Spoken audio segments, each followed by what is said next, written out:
High, good morning সকলকে। আমার ছোট্ট ভিডিওতে তোমাদেরকে ওয়েলকাম। আজ দেখাবো আমাদের কলা গাছে কতগুলো কলা ধরেছে। এগুলো সব আমার বাবার হাতেই বসানো। এটা হলো সিঙ্গাপুর কলা। কার কার খেতে ভালো লাগে এই কলাটা জানিও কিন্তু। এইটুকুনির ভিতরে প্রায় 8 রকমের গাছ বসানো রয়েছে। এখানে বর্ষা চাষের পর মাঠটা খালি থাকে, তাই একটু ঘুরতে আসলাম। তারপর ব্রাশ করে বাড়ি ফিরে ভিডিও স্ক্রিপ্ট লিখতে বসলাম। প্রথম একটু অসুবিধা হচ্ছে, কিন্তু তোমাদের ভালোবাসা থাকলে আমি ঠিক এগিয়ে যাব। আর আজ ছিল আমাদের এখানে নামহট্ট অনুষ্ঠান, তাই স্নান সেরে পরিক্রমার জন্য বসেছিলাম। নামহট্ট কথার অর্থ কি জানো তোমরা? যেখানে রাধাকৃষ্ণের নামের হট্টগোল করা হয় তাকেই নামহট্ট বলা হয়। তাই আজ আমরা ভগবানের কীর্তন করতে করতে প্রায় অনেকটা পথ পরিক্রমা করেছি।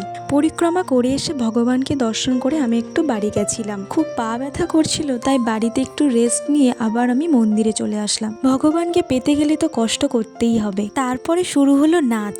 না, এটা ভাষার নাচ নয়, এটা ঠাকুরের গানে উন্মাদ হয়ে নাচ। তারপর শুরু হলো বৈষ্ণবদের নাচ কর। ভগবানের নাচ গান করে আজকে দিনটা বেশ ভালোই কাটলো। তারপর আমরা মহাপ্রসাদ সেবা করে বাড়ি ফিরলাম। আজ এইটুকুই। দেখা হচ্ছে পরের ভ্লগে। সবাই ভালো থাকবেন, সুস্থ থাকবেন। রাধে রাধে।